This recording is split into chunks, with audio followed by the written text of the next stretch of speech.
Hi, everyone. My name is Dr. Joyce Gomez, and I am an associate professor in the Department of Literacy and Reading Education at California State University, Fullerton. Today, I'm excited to talk to you about writing instruction in the high school context, specifically how to offer support to our adolescent authors. So let's go ahead and get started. We're working toward the following learning goals. The first is to explore structures and strategies that work to support writing development in grades 9 through 12. And secondly, to examine assessment approaches that can serve to illuminate areas of strength and need in relation to writing development and learning. So let's begin by exploring some of the information that was published through the Institute of Education Sciences, specifically their practice guide, which came out several years ago. It addresses ways to teach secondary students to write effectively. So they begin by outlining basically general conceptualizations of effective writing. So what constitutes effective writing? This means that the writer, the author, is able to achieve specific goals. And so that kind of goes back to thinking about like the purpose and the intentionality behind a particular piece. Kind of along that vein, the writing is appropriate for the intended audience and context. So depending on what the function of the writing piece might be it a persuasive text or a poem or a letter, it follows a specific format, has shown that word choice is appropriate for the given audience or function of that particular piece. It's all following some of the principles and guidelines that correspond to that particular type of writing. Third, it presents ideas in a way that clearly communicates the writer's intended meaning and content. And so this is definitely an ongoing process as a writer, right? Trying to make sure that the ideas that you have in your mind are clearly articulated in your text. So everything you want to say, especially in these like really complex, multifaceted topics, everything you want to say is clearly communicated to the intended audience. It's accessible, it's organized, and all these ideas are expressed effectively. And finally, the writing should elicit the intended response from the reader. So whether that's a persuasive text that's compelling the reader to take action, or the idea is to elicit feelings of suspense from a mystery, or humor or laughter from a humorous text or prompt. All of these ideas and goals are well in alignment. So there are some major themes that correspond to these forms of writing, and these include writing encouraging critical thinking, and secondly, writing occurring in every discipline. So no matter what context a student is writing in, the writing should allow that particular student to engage in critical thinking as it pertains to a particular field. So whether that's in a science context where a student is critically engaged with some of the laboratory experiences, or a historical class where the student is making connections across historical events and contemporary implications. The writing process should allow the student to engage with some of these critical thinking ideas, and then also produce some ideas that prompt the reader to engage in critical thinking as well. In other words, they're co-constructing a critical dialogue through this writing process. And in order for that to happen, we need to see writing occurring in every discipline. So all this to say that the responsibility to support our adolescent authors to continually develop their writing skills throughout high school really rests on the shoulders of everybody at that school site, ranging from the biology teacher to the history teacher to the government teacher, and does not rest solely on the shoulders of like the reading teacher, the English language arts teacher, right? We really have to co-construct a team that has some shared goals and understanding of that students' assessment results and practices that will support that student in reaching their goals in a variety of classes throughout the school day, so that they can continually improve over the course of the semester or beyond. So here's just an example of what writing across content areas might look like. So here, coming from the work of Sampson and colleagues, as an outline of the stages of argument-driven inquiry. So here we see writing taking place in a science lab context. You can see that the scholars developed some assessment practices through the use of teacher-developed rubrics, and these rubrics illuminate insight to the structure of the student's argument, the content of that argument, and as well as some mechanics in terms of writing. And what they found was that the rubric data reflected continuous improvement in students' writing over time. So this writing process was designed to allow students to develop their investigations within that lab experience, to engage in scientific argumentation, to engage, as we addressed earlier, in that critical thinking process as they develop reports about their findings. And in addition, they participated in a peer review process. So their work was reviewed and they went about revising the report based on the critiques of their reviewers. So you can see the outline of some of the stages of this process that involve identifying a task, collecting and analyzing data, developing a tentative argument, constructing an argumentation session, writing an investigation report, the double-blind group peer review process, where folks are able to offer one another their critical feedback and support one another in making improvements, the revise and submit report, followed by the explicit and reflective discussion. So here you can see the context is this science laboratory space where there are some specific field-related learning goals. However, writing plays a major role in that learning experience, and it serves as a vehicle for that learning process.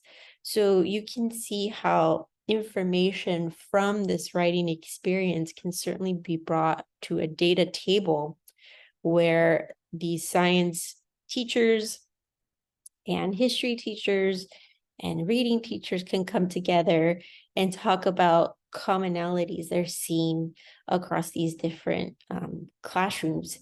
What are they seeing as students' areas of strength and need, and how could they continue to foster student learning? Here we also will have an opportunity to learn a little bit more about how other schools are intentionally creating these low stakes writing opportunities that allow students to really use writing as a vehicle for their learning in different fields.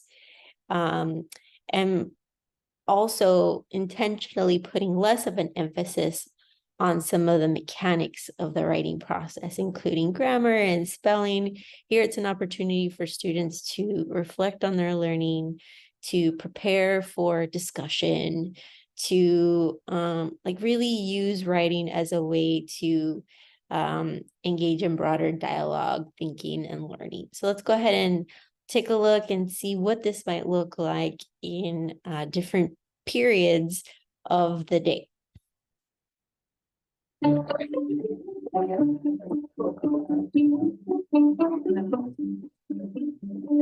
So what I want you to do right now is in your notebook, write down at least one thing you know and one thing you don't, or one question you have. Because we do low stakes writing, I have seen my students become more critical thinkers. I've seen them become less afraid to make mistakes. They're pushing each other and themselves to think about things a little more deeply.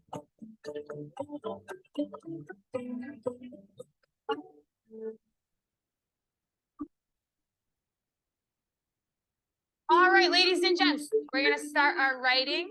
Begin. Every class, pretty much every day, you will find kids writing.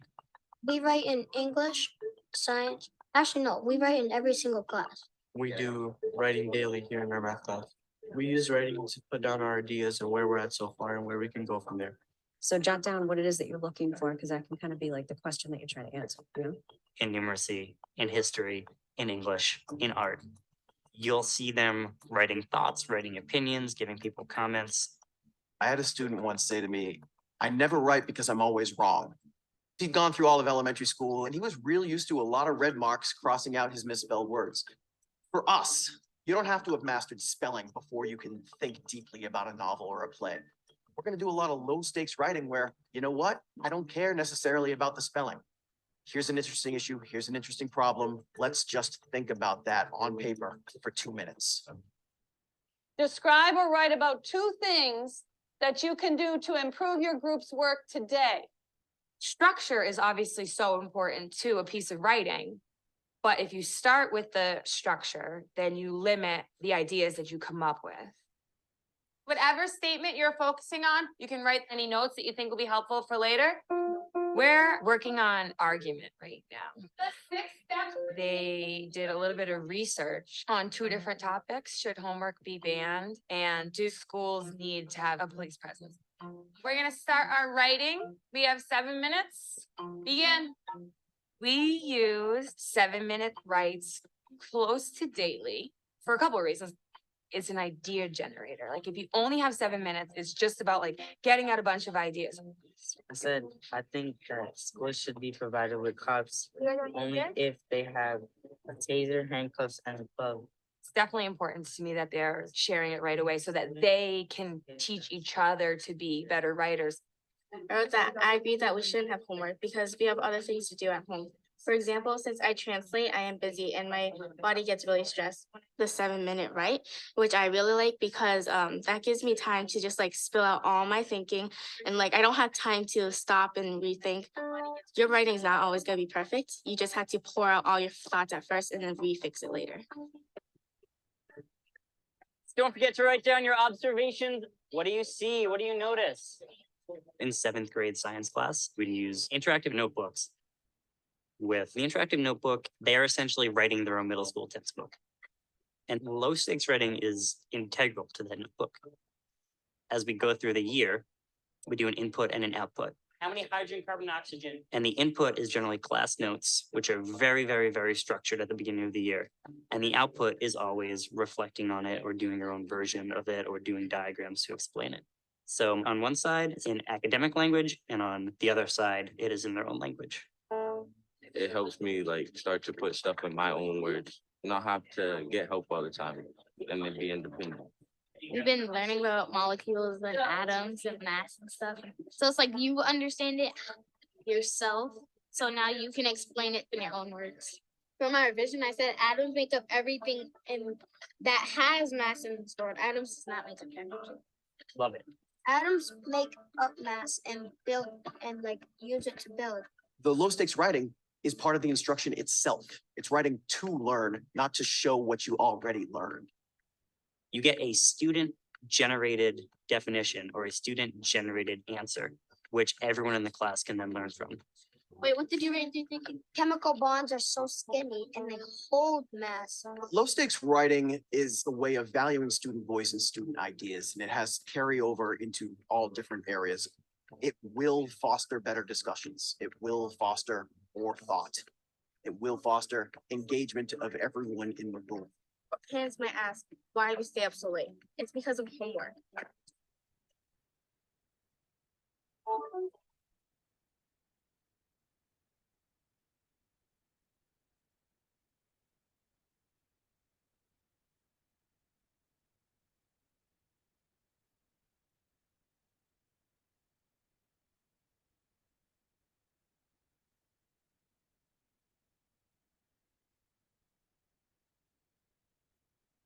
So as we could see in this video, there were several strategies that were utilized to support the students in their development of writing, but also through the use of writing as a vehicle for engaging with content.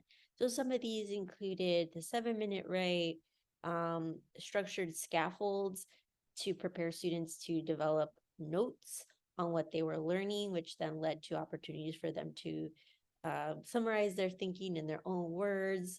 You could see that a lot of students were also engaged in dialogue and small group discussions that centered around their writing and their reflections on that writing. And in addition, lots of teacher questions that helped serve to facilitate some of the discussions and writing processes, right? And you could also respond to students writing in their notebooks by giving them specific and general feedback, allowing them to give one another feedback on their writing as well. So there are a number of strategies that you can use to support the students in both developing their understanding of the content through writing, but also in unpacking the ways in which writing is driving their learning and their thinking. So importantly, writing can serve this purpose in a variety of classes and fields. And by having some really intentional conversations as a team, a teaching team, teachers can work together to support students in moving towards some of their goals across the different fields and grades. So the report that came out on talking about teaching secondary students to write effectively outlined 3 specific recommendations. So let's go ahead and talk about some of these recommendations. The first one is to explicitly teach appropriate writing strategies using a model, practice, reflect, instructional cycle. So in this way, you are explicitly unpacking to students what they can do to improve their writing and to improve their use of writing for thinking.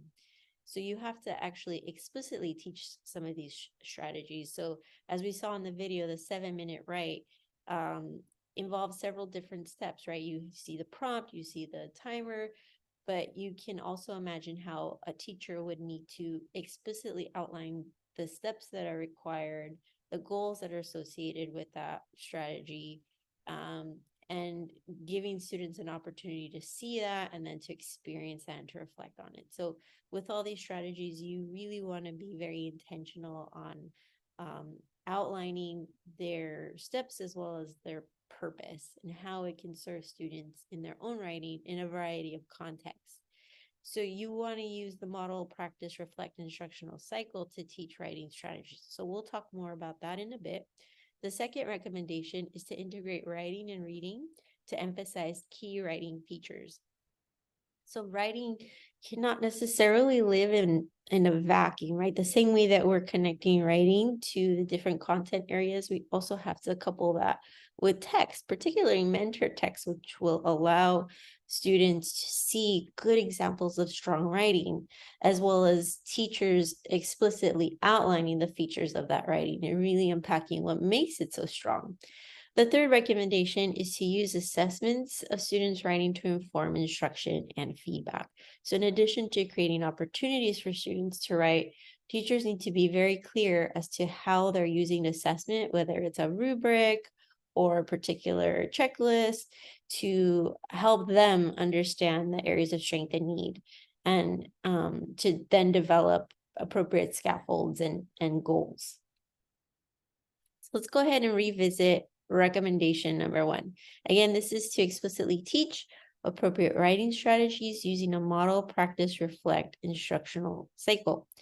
And so when we talk about strategies, know that there are a myriad of strategies out there and available. So here we could see one example. I took a screenshot of one of the examples from the report, and this talks about the STOP strategy, and it outlines specific steps that the students can take to pause and to think more deeply about some of the areas of a particular content or field.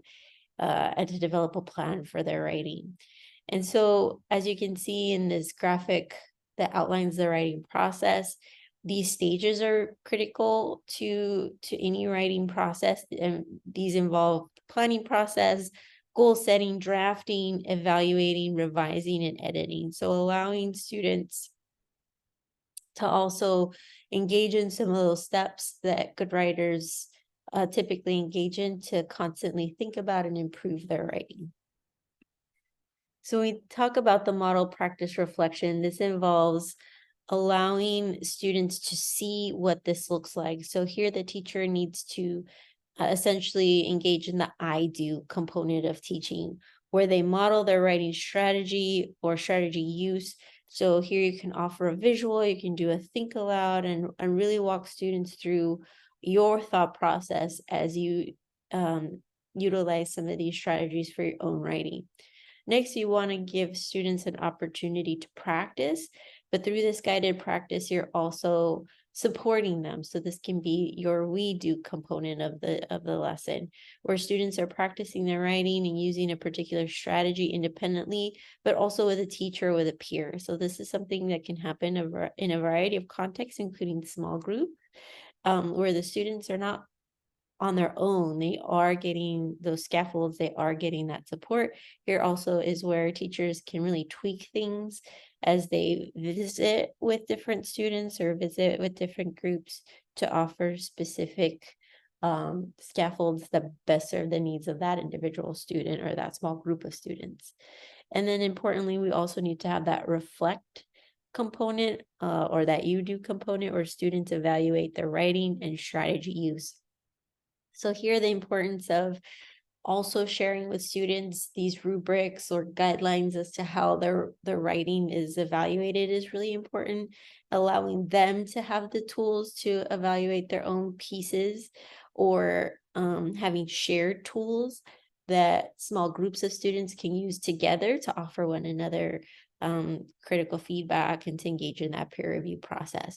When we think about what good writers do, we often engage in this process, right? We draft, we develop our ideas, we organize them, we revise, we give it to a friend or a trusted mentor to give us some feedback, and then we go back to the drawing board and try to improve on that particular draft, right? So we're outlining some of these tools and steps and strategies for students so that they can also feel empowered to improve their writing. The second recommendation is to integrate writing and reading to emphasize key writing features. So when we talk about key features of writing, these can vary depending on the genre of writing. So whether a student is developing a narrative piece, an informational piece, a persuasive piece, there are several components or features that we'd want to include here. So again, by developing our own understanding of what these features are and then being very explicit in our teaching of these to students, we can also again model, engage in guided practice, engage in reflection so that students can not only see these features, but also apply them to their own writing.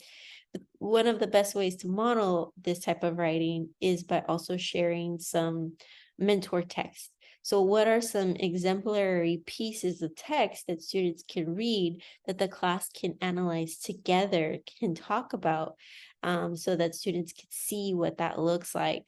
So exemplar text can also certainly include culturally responsive titles for a high school context. So I have just here a link, and I'll provide it in the slides in the comment section for you to visit for just some examples of culturally responsive text. So when thinking about exemplars, when thinking about mentor text, we also want to make sure that our students see themselves in that writing, that they see their experiences in that writing, they're able to experience diverse authors and perspectives, so that they can see that writing is as multifaceted and diverse as the ideas in their classroom, right?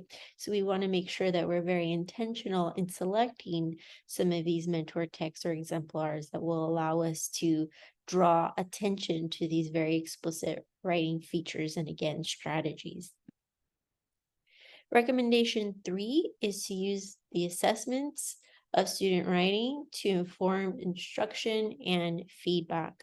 And so writing plays a critical part in our intentionality in order to better understand what type of strategies we need to focus on or what kind of scaffolds will best serve students learning as they start to unpack or engage with these writing systems or strategies.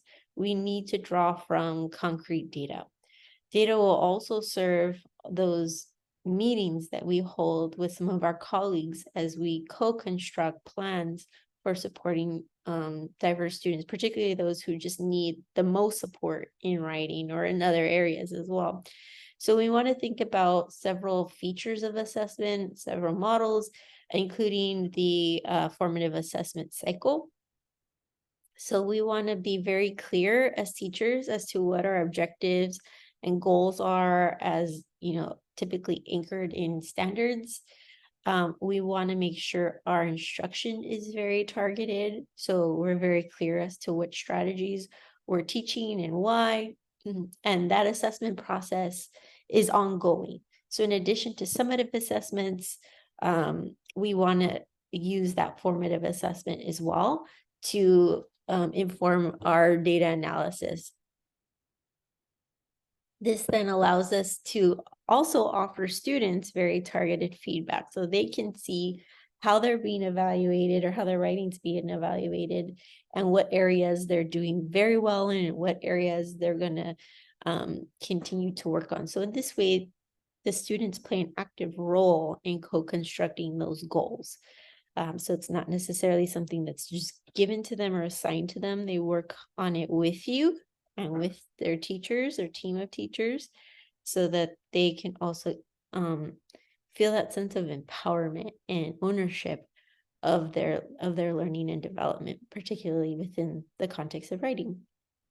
And so in addition to drawing from like a writing prompt or particular piece that maybe a team of teachers or a department is utilizing, we also want to be able to observe different writing pieces and perhaps a journal or from, as shown in the video, that 7-minute writing prompt, or graphic organizers or other forms of brainstorming, or even observations of students' discussions surround some of those writing pieces. So all of this information can certainly serve our thinking and our understanding about what students need and where students are going or headed.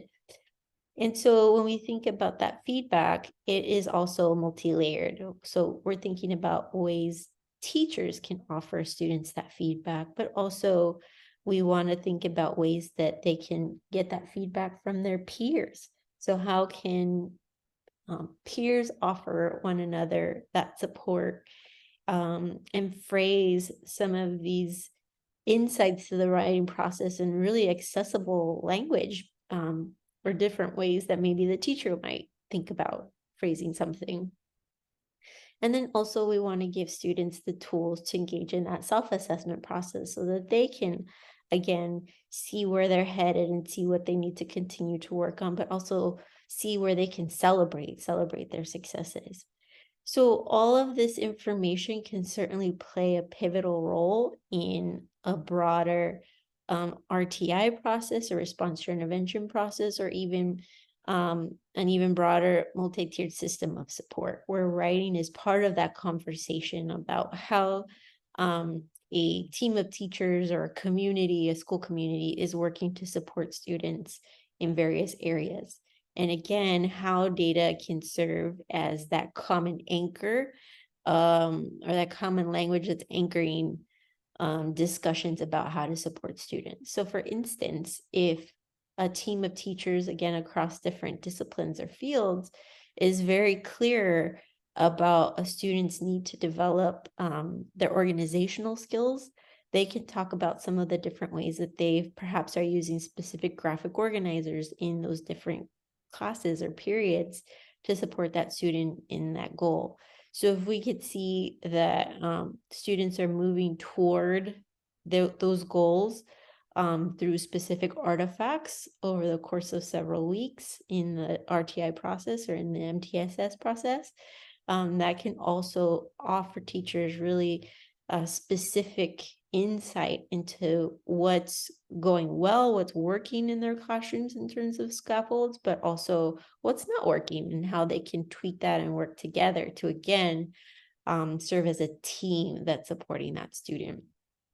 Moreover, that data can also serve as a way to have or refine that communication with families and other folks that are supporting that student outside the walls of the classroom or the school community too. So how can the students continue to develop their writing in the evenings or on weekends? The more specific that language is, the more that team can co-construct goals and revisit different plans of support.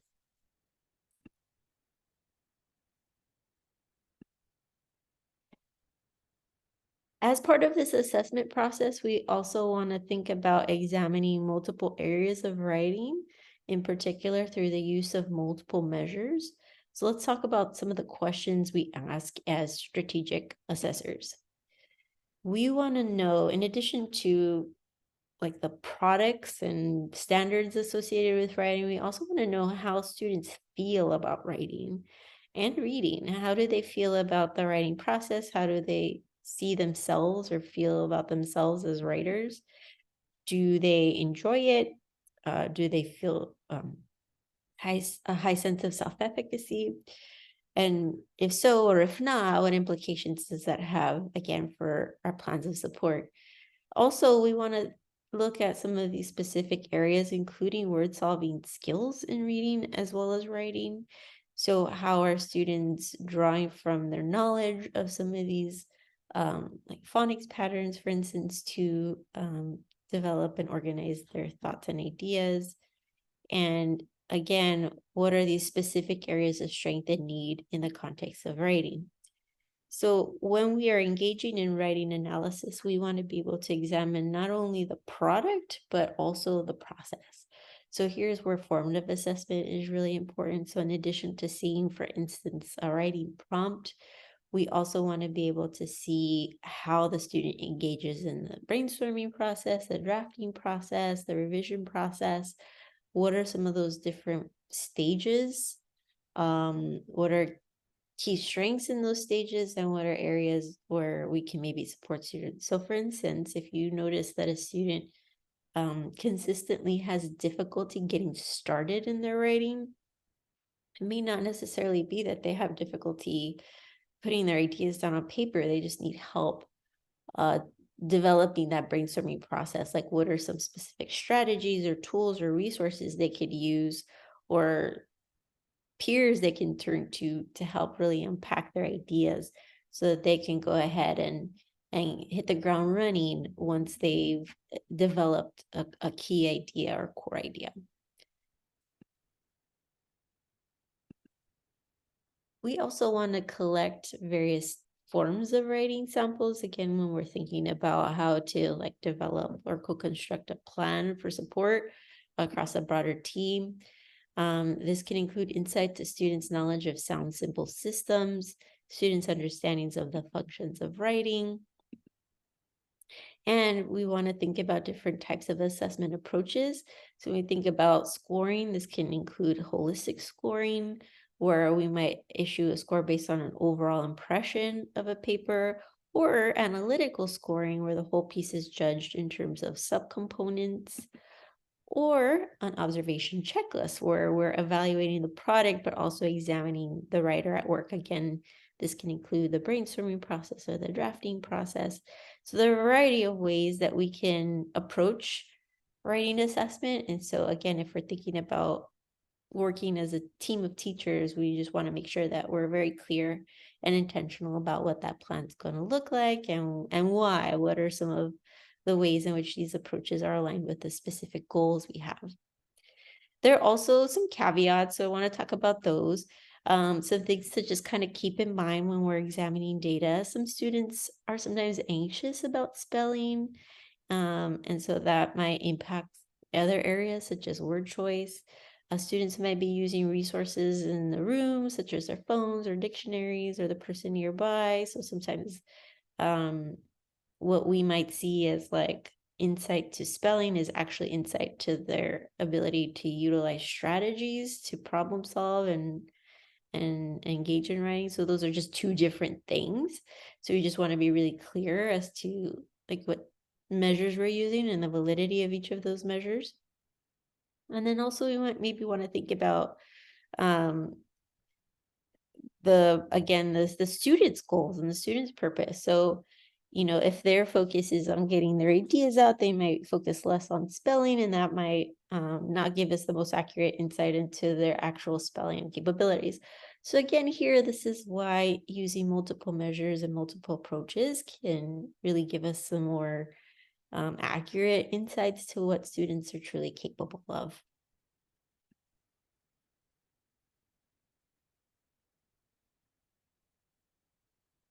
In addition, we want to ensure that our writing assessment addresses multiple dimensions of writing. So we noted this in the video shown earlier, that the mechanics of writing, although they have a place in writing, organization, although it too has a place in writing, is not reflective of the entire writing process, right? Writing is also about developing a purpose, being very clear as to the genre and the principles of that genre. Writing is also about your content, your ideas, your organization, but also word choice and language, sentence structure, sentence fluency, and of course spelling conventions of grammar, punctuation. All of these play a role in developing strong writing pieces. And so when we engage in the writing process by examining these different areas through the use of multiple forms of assessment, we can get more specific information about where we might want to target our writing supports. So we can draw from multiple writing samples that perhaps reflect various genres of writing. We, of course, also want to think about standards and how those are aligned with our thinking and assessment approaches. And we also want to think about what tools or measures best serve our teaching goals and the learning goals that we have for students. So here you just kind of see a screenshot of one of the 6 traits of writing rubrics. This one specifically looks at conventions, but there are also similar ones that look at different areas of writing. So I have also a link to some of these rubrics so that you can also think about how your teaching team might draw from a rubric such as this one, or develop their own, or draw from another source that just in essence is recognizing the various features of writing and that allow you as a team to think about what specific areas you want to focus on. By being very specific and intentional in your assessment processes, you can then similarly be as strategic and intentional in developing or finding strategies that best serve those learning goals. So as you can see listed here are a variety of strategies that might be well suited for particular traits of writing that you might want to focus on. So for instance, if students are having some difficulty with ideas, you might develop some brainstorming sessions, some opportunities for students to engage in some research experiences. There are a plethora of possibilities. So you just want to make sure that the strategies you're selecting are well aligned with the goals that you have for student learning and also serve the unique learning needs and interests of that particular child or those particular sets of students in small groups and other contexts. So as an example, let's say your focus is on orthography. So this again is the correct sequence of letters in the writing system. There's lots of rules in the English language. So maybe your assessment shows that students have some confusion, or there's some areas of potential clarity here that we can incorporate into our instruction. We can draw from our knowledge of the stages of spelling to, again, kind of help us think about what we want to target. We can use a spelling inventory. So in addition to like a writing sample or artifact coupled with a rubric, we can use something that looks specifically at spelling, such as words their way, which gives us some insight to students' the levels of independence or instructional levels or frustration levels in the context of orthography or spelling. Here you can kind of see a little snapshot of what this writing assessment looks like.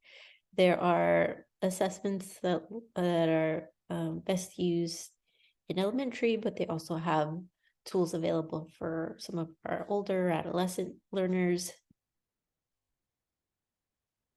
And as you can see here, the results give you an opportunity to find specific areas that you can target your instruction. If you see common trends among several students, you can use that to develop small group lessons, mini lessons, anything that will help you like really fine tune your instruction and support students' learning goal and growth in writing. So here you can see that there are different ways in which these features of reading and writing work together to help develop students' fluency and automaticity and confidence in various areas of reading as well as writing. And so, as mentioned earlier, through the use of these really intentional assessment practices, we can then devise similarly intentional supports. So for instance, if the words their way assessment shows that students really have some difficulty mastering their an understanding of the way of the different features of a word, then we can maybe develop some like mini lessons that target these areas and that might inhibit students from really being able to showcase their thinking or knowledge of a particular topic or content area, and really help them feel empowered to use writing as a way to showcase their knowledge of, for instance, science content or history content.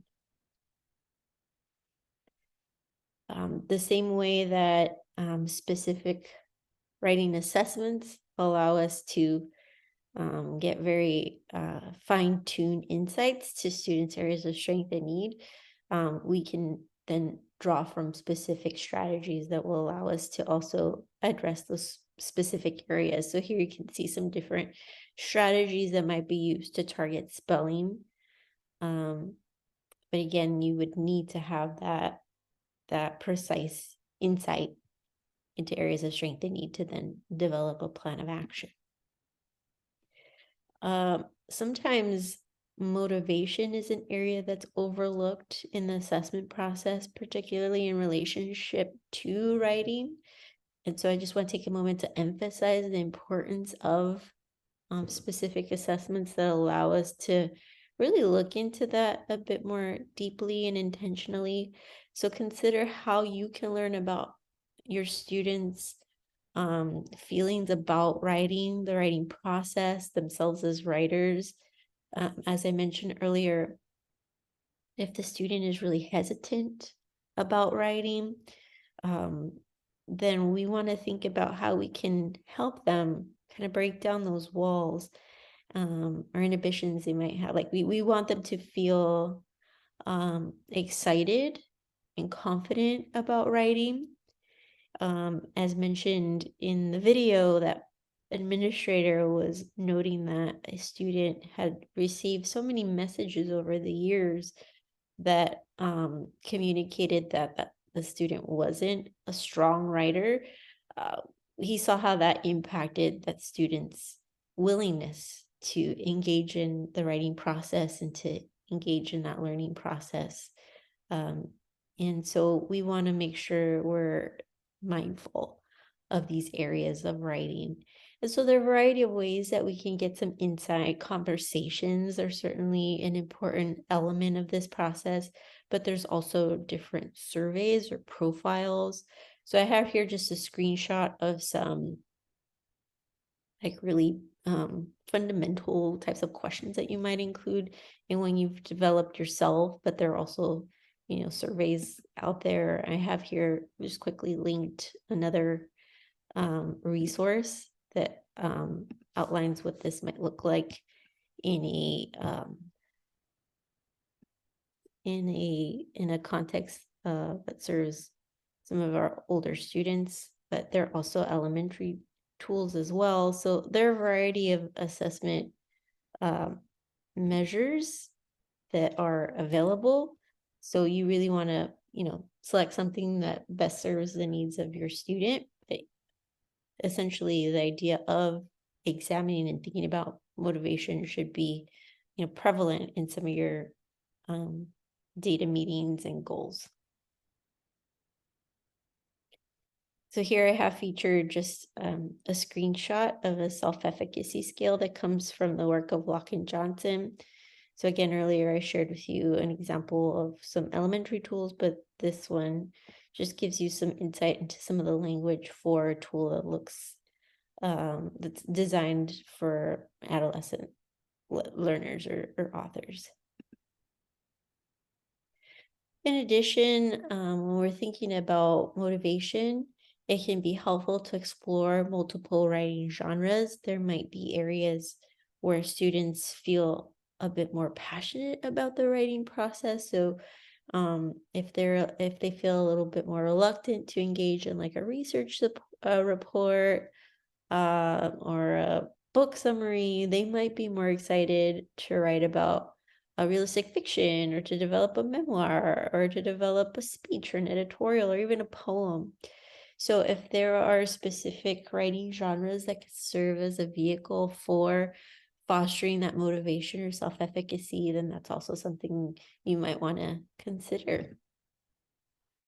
In addition, we want to think about culturally responsive and sustaining practices that allow us to really intentionally develop ways that the writing processes and strategies and tools and materials that we're using in our school community are relevant to that student's experiences and ideas and goals. Again, when thinking about like mentor texts, we want to make sure that the students are able to see themselves and their experiences in that text. We also want to create opportunities for students to showcase their own voice. So although sometimes we'll see instances where writing prompts are very scripted, as much as possible thinking about ways that students can share their own perspectives about experiences or questions that are really pertinent to their own thinking and their own goals. So that's just something that we want to be very mindful of and intentional about. And when we think about culturally responsive and sustaining approaches, we're of course thinking about students' cultures and students' race, but in addition to that, we're also thinking about the different ways in which their intersecting social identity markers also influence their worldview and their thinking and their perspectives and their narrative. So also being mindful of the ways in which gender, language, faith or heritage or socioeconomic experiences might also serve as a lens through which students are experiencing text or producing text, right? So we want to also be very mindful of that when we're thinking about potential writing opportunities and mentor texts and so forth. So in conclusion, we want to be very mindful and intentional about the ways that we can set students up for success in the context of writing, including working as a team to support students in multiple fields and classes and content areas, working as a team in analyzing assessments that illuminate areas of need, but also showcase areas of strength, and that allow students to really get in touch with what excites them about writing and what motivates them to continue to write and to grow in their writing knowledge. I thank you so much for listening, and I hope you enjoy the rest of your evening. Take care. Bye-bye.